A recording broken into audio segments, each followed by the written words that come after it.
الاهلي بيمتعنا كرويا. الاهلي بيعمل حاله مش طبيعيه من بعد افريقيا. شفنا امام عاشور الساطور حاجه تانية، المهاجم طلعنا اتكلمنا تاني يعني ل100 مره بنطلع وفي الاخر الخبر هيتكذب في حوار المهاجم اللي خلاص مضى للنادي الاهلي، ازمه جريديشار، محمد شريف. هنتكلم في كل التفاصيل دي. السلام عليكم ورحمه الله وبركاته، اهلا بكم في ملعب السينيور. قبل ما نبدا حلقتنا نصلي على سيدنا محمد عليه افضل الصلاه والسلام. ما ننساش نعمل لايك واشتراك للقناه ليصلكم كل جديد. بسم الله الرحمن الرحيم. شفنا الاهلي بيعمل اداء عالي. احنا طبعا قعدنا نشيد بحاجات ياما قوي، وهنتكلم على محمد الشناوي. خلي محمد الشناوي ده على جنب، هنتكلم عليه لوحده. اتكلمنا طبعا عن بنشيد في اللعيبه. شفتوا امام عاشور. انا عايز بس في الاول ابدا بمين. ايوه هو ده، بالمهاجم بالمدرب. عندك حق. يستروب لازم نبدا بيه، لان اللعيبه دي عملت حاله. طبعا احنا معاك فيها، بس مين في الكواليس؟ مين اللي ورا؟ مش اللعيبه بتعمل كل حاجه يا جماعه، ده شغل مدرب. يستروب فعلا بيعمل حاله، عامل حاله. احنا شفنا دلوقتي يستروب التكتيك بتاع الاهلي كان فيه ازمه ومش بنعرف نخلص الهجمات، وكنا في حاله يعني كنا خلاص زهقنا من قبل افريقيا. الكلام ده مش من بعيد، قبل افريقيا على طول. يا بنكسب 1-0 يا بنكسب الماتش بالعافيه. اتعادلنا ماتش مش عارف، كنا الدنيا معانا مش احسن حاله. في وجود امام عاشور فرق جامد قوي. امام عاشور يا جماعه خط نص، احسن خط نص في افريقيا. مش ما تقوليش بقى في مصر وبتاع، في افريقيا. امام عاشور مش انا بقول لك امام عاشور مش اقل من محمد صلاح ومرموش خالص خالص.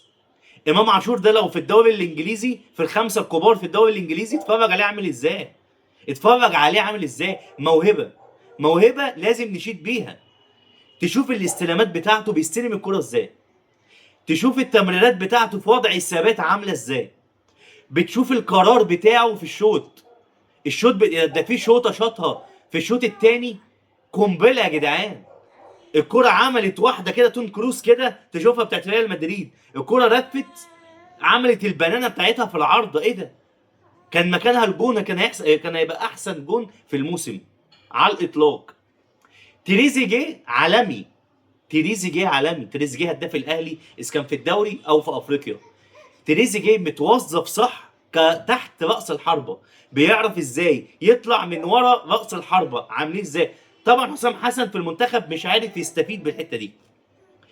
يا شويه باك شمال شويه جناح عشان بيلعب دفاع عشان خاطر التقدم مش عارف ايه بتاع. لكن مع الاهلي يستروب مديله ارتياحيه، بيلعب تحت راس الحربه فظيع. بيعرف يكمل، جاب الجون وعنده هدوء وعنده ثبات. شفت كرة غلطه من المدافع عرف يقف عليها، عمل لنفسه فنت حطها. لا عالمي تريزيجيه. محمد هاني انا عايز اشيد بيك. محمد هاني كل ماتش بيثبت ان محمد هاني راجع اقوى نسخه في تاريخه.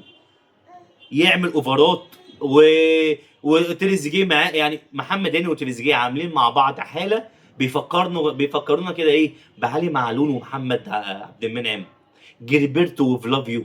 بيفكرونا باللمسات والحاجات ديت. زيزو بدأ يرجع. زيزو عمل اسيست، جاب ضربة جزاء، بدأ يعني في كرة انا مش معاه فيها، اللي هو راح كان شبه انفراد. لو سنة قدام الدنيا كانت هتتفتح له، كان مروان عثمان فاتح له.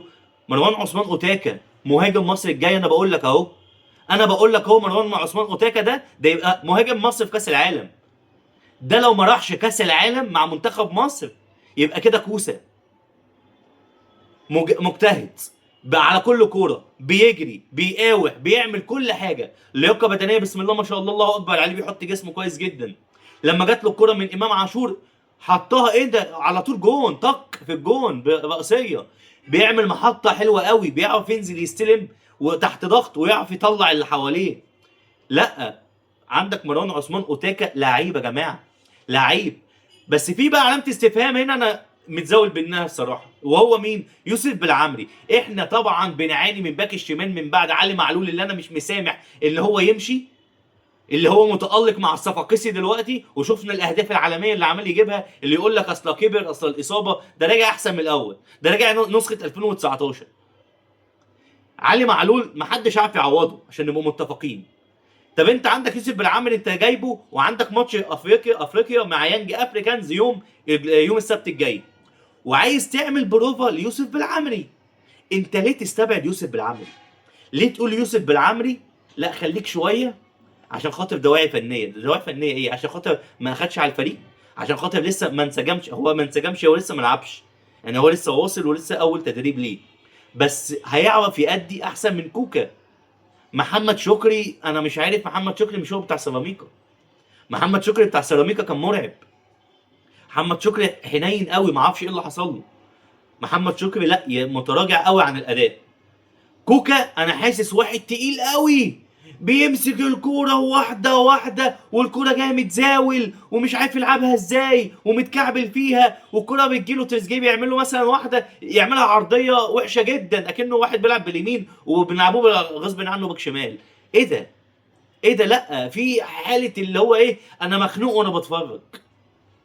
فيوسف بالعمري اقل ما فيها طب 10 دقايق ربع ساعه ياخد حساسيه اللقاء، ينسجم مع الفريق شويه، هتحتاجه في ماتش يانج افريكانز ويبدا بقى معانا بقى. لكن تستبعده عن الماتش لا، انا مش معاك فيها. محمد الشناوي، محمد الشناوي، مصطفى شوبير، احنا طبعا بنشيد بيه لان حاجه عالميه، مستقبل الاهلي ومنتخب مصر الايام اللي جايه. انت التشكيل اساسي ثابت معاك، اللي اتغير حارس المرمى. ليه؟ الشناوي قعد ماتش دكه خلاص مش هيقدر؟ هتمشيها ماتش وماتش؟ طب ما عملتوش كده ليه من الموسم اللي فات والموسم اللي قبله ماتش وماتش ليه؟ انا مش عايز اتحمل على محمد الشناوي، لا الناس كلها طالعه ضد محمد الشناوي واهو جه في جون، انت ما فيش ماتش غير لما تطلع منه مش كلين شيت، وانت وعمالين يتحملوا جامد قوي عن محمد الشناوي. انا ضد طبعا. ليه بقى؟ محمد الشناوي ده السنين اللي فاتت، مش بقول لك موسم ولا اتنين، لا السنين اللي فاتت ده من بعد عصام الحضري احنا ما جالناش حارس مرمى. ايوه قول لي مين جالك من بعد السد العالي؟ عصام الحضري، ولما عصام الحضري سابنا ومشى مين جالك بعديها؟ قعدنا في ازمات واحمد عادل عبد المنعم، علي لطفي، مش عارف مين، دوت قعدنا في ازمات لحد ما جالك مين؟ محمد الشناوي. محمد الشناوي جه وثبت نفسه مع النادي الاهلي. ايه اللي حصل؟ بقى النجم بتاع الاهلي، خلاص السد الجديد بتاعنا، بقى الاخطبوط، بقى مفيش منه. ما نجيش بقى عشان خاطر الراجل كبر والراجل دلوقتي مستواه بقى متراجع نتحمل عليه. لا محمد الشناوي يشكر وانا معاك ونشيد بيك، لان محمد الشناوي قدم كتير جدا للنادي الاهلي. بس العصر ده يا محمد الشناوي بتاع مين؟ بتاع شوبير بقى. انا عارف ان كاس العالم جه داخل وانت عايز تلعب اساسي عشان خاطر تقف في كاس العالم لمنتخب مصر، بس انا برضو متفق معاك، مصطفى شوبير ياخد فرصته، ومصطفى شوبير اولى ان هو يقف في المنتخب مصر كاس العالم، ومحمد الشناوي هيقعد دكه وتكريما ليه هيلعب ماتش ولا حاجه في كاس العالم برضو، مش هيقعد دكه وخلاص. ده قصه محمد الشناوي. نيجي طبعا لياستروب. ياستروب يا جماعه بقى عالمي. ياستروب عرف يوظف اللعيبه صح، عرف يعمل ازاي التكتيك بتاع الاهلي يطلع من الدفاع للهجوم، بقى عندنا هجمات مرتده، بنستفاد من الاخطاء، بنعرف نجيب اهداف. لا انا ياستروب احييك ياستروب. بس اللي نجح خطه ياستروب واحد بس، امام عاشور.